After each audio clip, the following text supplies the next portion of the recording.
જય સ્વામિનારાયણ. આજના દર્શન. જય વિઘ્ન વિનાયક દેવ. જય કષ્ટભંજન દેવ. Good morning. જય સ્વામિનારાયણ, જય શ્રી રામ, જય શ્રી કૃષ્ણ, જય માતાજી. ઓમ નમઃ શિવાય. સિદ્ધેશ્વર મહાદેવની જય. જય સ્વામિનારાયણ. આંતરરાષ્ટ્રીય મહિલા દિવસ આજે 8 માર્ચે ઉજવવામાં આવે છે. મહિલાનું જીવન એ સંઘર્ષ, પ્રેરણા અને જવાબદારીઓ થયેલું હોય છે. આપણે જાણીએ છીએ કે હરેક ક્ષેત્રમાં મહિલાએ પોતાની આગવી ઓળખ બતાવી છે, જેમ કે કલા, સંસ્કૃતિ, વિજ્ઞાન, ટેકનોલોજી, શિક્ષણ, રમત ગમત વગેરેમાં પોતાની જીત મેળવીને પોતે આગળ નીકળી છે. જ્યારે આપણે જાણીએ કે મહિલાને આપણે માન, સન્માન અને એને આદર આપવો જોઈએ. આપણા વડાપ્રધાન નરેન્દ્ર મોદીએ નવસારીમાં પણ મહિલાઓને આગળ આવે એ માટે એક નવતર પ્રયોગ આપ્યો. એટલા જ માટે નારી માટે ગવાયું છે કે ઘર કો સ્वर्ग बनाती है नारी, घर की इज्जत होती है नारी, देव भी जिसकी पूजा करती वो प्यारी मूर्त है नारी. જય સ્વામિનારાયણ. અને આજે અમારે બ્રહ્માકુમારીમાં પણ વિશેષ મહિલાઓ માટે સ્પેશિયલ કાર્યક્રમ રાખ્યો છે, તો તમે જોવાનું ચૂકતા નહીં. અને આવતીકાલે એનું આપણે બતાવીશું કે મહિલાઓને કેટલું માન અને સન્માન મળે છે. આપણે વિડીયોમાં જોઈશું. જય સ્વામિનારાયણ. મસ્ત તુવેર દાળ કે જે આપણે કામ ચાલુ હતું અને હજી ચાલુ જ છે તુવેર દાળનું કામ. મસ્ત મજાની તુવેર દાળ જેટલી બનતી જાય એમ પેકિંગ ચાલુ કરી દીધું છે. અને ઘણા ખરા ઓર્ડર પણ નીકળી ગયા છે તુવેર દાળના. પછી પ્લસ પોક પણ પાછો આવી ગયો છે, કારણ કે પેલો જે પોક આવ્યો હતો એ પોક પૂરો થઈ ગયો હતો, એટલે આ પોકે આવી ગયો છે. અને પોકે એકદમ લીલવણી કે સુપર બેસ્ટ ક્વોલિટીમાં આપણે પોક બનાવ્યો છે. નહીંતર પોક તો ઘણા લોકો બનાવે છે, ડુંડી દાજી જાય તો કાળો દાણો થઈ જાય, પણ આપણે કાળો દાણો જે કોઈ અમુક હોય છે કે અમુક ધોળો દાણો હોય છે એ આપણે કાઢી નાખ્યો છે. કારણ કે ઘઉં વડાતા હોય એટલે ઘઉંની અંદર બધી લીલી ડુંડી ન હોય, કોઈ ડુંડી પાકે ગયેલી હોય એ જો લેવાઈ ગઈ હોય ને ચેકાઈ ગઈ હોય તો એનો ધોળો દાણો થાય. અને લીલી એક હરખી લીલી હોય તોય કોક તો નીકળી જ જાય, એટલે એ દાણો બળી અને કાળો થઈ જાય. બરાબર, એટલે કાળો દાણો આપણે મશીનની અંદર ક્લીન કરાવી અને કાળો દાણો બધો કઢાવી નાખ્યો છે. ત્યાર પછી કે બહેનોને કીધું હતું કે થોડો સાફ કરવા માટે કોઈ દાણો રહી ગયો હોય તો એ કાઢવા માટે. અને આ કે જે દેશી વસ્તુ છે દાળ, કે ઝીણી તુવેર આવે દેશી, અને હાથથી ઘંટીથી આપણે બનાવડાવી છીએ બેનો પાસે. અને કોઈ આપણા બેન આવ્યા હતા એણે થોડીક મદદ કરી, એવી રીતે બનાવી. અને જો કેટલો મસ્ત એકદમ ઝીણો દાણો અને દેશી તુવેર. આ દાળ ઘણી જગ્યાએ આપણે આઉટ કન્ટ્રીમાં જાય છે, ત્યાં ગયા વર્ષે ગઈ હતી, પછી આ વર્ષે ઘણી બધી દાળ આપણે ગઈ અને હજી ઘણા બધા ઓર્ડર છે. તો એ લોકો એવું કહે છે કે આવી દાળ અહીંયા અમે કોઈ દિવસ ખાધી જ નહોતી, એટલી મસ્ત દાળ છે. અને ગુણ એના કે દેશી વસ્તુ જે છે, પહેલાના જમાનામાં દેશી બીજ ગોતતા. કોઈ પણ વસ્તુ વાવતા, માનો કે શાકભાજી વાવે તો ભીંડાનું બી દેશી, મરચી હોય તો દેશી, એટલે દેશી બિયારણ ગોતતા. એ દેશી અત્યારે લુપ્ત થતું જાય છે. જ્યાં જોઈ ત્યાં હાઇબ્રિડ તુરની મોટી તુવેર આવે આવડી, દાણો જોવો તો આવડો મોટો આવે, અને એના ફાડા કરો તો એ પેલી વટાણાની દાળ ન હોય એ ટાઈપની ડાળું આવે છે, પણ એમાં સ્વાદ ન હોય. હાઇબ્રિડ આવ્યું એટલે સ્વાદ નથી રહેવાનો, દેશીમાં જ સ્વાદ રહે. તો હજી આ દેશી બિયારણ જે જૂનું વયું ગયું હતું એ પાછું આપણે ગોતી લાવી અને આ વસ્તુ લાવીએ છીએ. કે આ વસ્તુ ગોતવા માટે ઘણી બધા દેશી નથી વાવતા. આનું ઉત્પાદન બહુ ઓછું હોય છે, એટલે એ બધા દેશી નથી વાવતા. અત્યારે ઓલાની ઘોડે સમય આવી ગયો છે ફાસ્ટ, કે જલ્દી પાકી જાય અને જાજુ ઉત્પાદન. પણ ઘણા ફાર્મરો હજી એવું છે કે આ પરંપરા જાળવી રાખી છે કે દેશી જ બિયારણ વાવવાનું, એટલા માટે આપણે મળી જાય છે.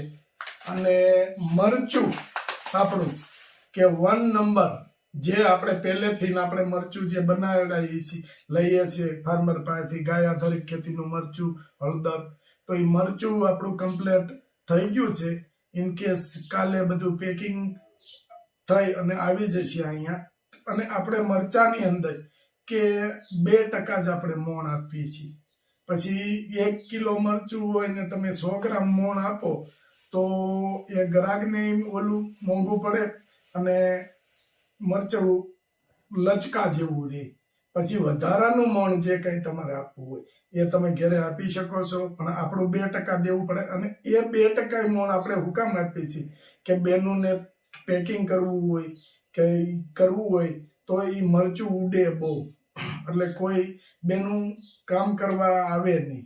એટલા માટે 2% આપણે મોણ દઈએ છીએ અને એ સારી ક્વોલિટીનું ઓઇલનું મોણ આપણે આપીએ છીએ. પણ 2% કે તમને ખ્યાલ ન આવે એટલો કે મોણ આમાં દીધેલું છે એટલું મોણ જ આપણે આપીએ છીએ, બરાબર. અને હળદર એ મસ્ત આપણે કમ્પ્લીટ આવી જશે, એનું કામ એ ચાલુ છે.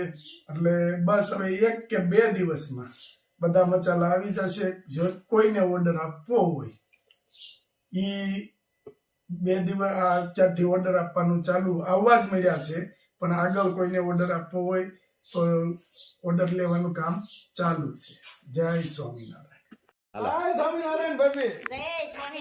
આ તો આવ ગળીને આવ ભાઈ અમારા સડને જોટા ભાભી નો પગલા જોટો ભાભી હો. બેહો હાલો ભાભી. બઢિયા ભાભી ને ચોટા ભાભી. હા, દેરાણી જેઠાણી ઓલા ને રમતા દેરાણી જેઠાણી એ દેરાણી ગઈ આવી જેઠાણી.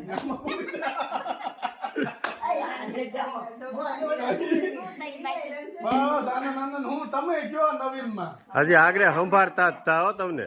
વાંધો નહીં બા તમે ભાભી આવ્યા છે તે કાક હા સન્માન કરો એમ. હા આવો ઈ કે ઈ સન્માન હાચું છે. હા તો પછી ભાઈ નો ભાઈ ઈ તો આપણી વચ્ચેની વાત છે. એમ થોડું હોય હે.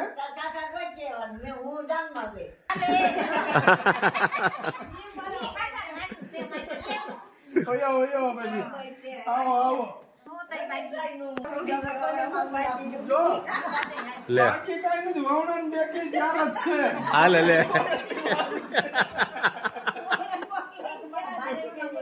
હા, હવે તમારે સમજવાનું છે. વાવણા ને બેકી ચાર છે ને વાવણું બતાવી દો અંદર.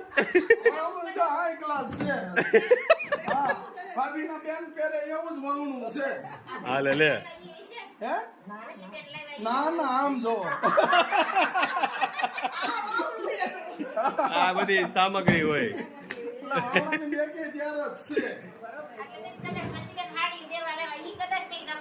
એટલે ઈ રસીબેન હાડિયું દેવા લાવ્યા ને ઈ કે હા ઓલું હોય ને એને આપજો એમ. એટલે મેં કીધું વાંધો જય સ્વામિનારાયણ. આવો આવો. આવો. કોણ છે મહેમાન? હાયરા મહેમાન. એમ નહીં, બધા મહેમાન છે એટલે તમને બોલાવ્યા. બરોબર. અને એમ. અમે હારા નો કહેવાય પેલા ધારી ધક્કા થતા ખબર ને મહેમાનને મળવા. આવો આવો. આ મહેમાન ગયા એટલે બોલાવ્યા. આવો બધા અરે એમ બેહવા. વાહ ભાઈ વાહ. ગાયોનો લીલો ચારો વાઢવાનું. ચારો વાઢવાનું ચાલુ થઈ ગયું છે અને તડકોય બહુ પડે છે, પણ વાંધો નહીં આવે. ધીમે ધીમે વઢાઈ જાય. આગળ વઢાઈ જાય એટલે રિક્ષા ભરી લેવાની છે. કાંભી કાકા હાન થાય ત્યાં નાખી દેવો. આન થાય ત્યાં ગાયુંને સારો નાખી દેવાનો છે. ગાયુંને આ આપણે આગળના વિડીયોમાં કીધું હતું કે આ રસકો ઘી જેટલો ગણ કરે. એટલે અત્યારે જે આ ગાયું ખાય ને એ ઘી જેટલું એને ગણ કરે. એકદમ કૂણો એકદમ કૂણો અને લીલો. પાથરા તૈયાર થઈ ગયા છે આ બાજુ. હા, આ કઈ એક કાર્ય તો નથી વઢાવવાનો એટલે થોડો આગળ બહાર ચાલુ કરવો પડે. તો ઈ વઢાય. રાધે કૃષ્ણ. અને એ ઓલાની ઘોડે ગાયું નું છે તે બાયુ ભગવાનનું નામ લેતા લેતા વાટે છો. રાધે કૃષ્ણ. એ વાત સાચી હો મળી. એ દાડું આવવાનું છે. કાં ભીખુ કાકા બીજું કઈ આવવાનું સાડું? ભગવાનનું નામ આવશે. ભગવાનનું નામ હારે આવશે. નથી કેતા મફત, તો કે મફત ભગવાનનું નામ મળે એમ. એ આ ભગવાનનું નામ એ મફત મળે છે એ કોઈ લેવું નથી. હા હે ને? હા તમે ઓળખા ને મોઢે બાંધ્યું છે એટલે નથી ઓળખાતા. શૈલેષ ના બા જાદુ કાકા હે ઘા રેડી ઓલા હા એમાં રસકો વાવ્યો તો ને એ વર્ષે. પછી કલાક વહી જાય ને ભીખ કાકા. હે કલાક વૈદા હે ને. પ્રગટ થયા પ્રભુ સપૈયા ગમ રે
એ તે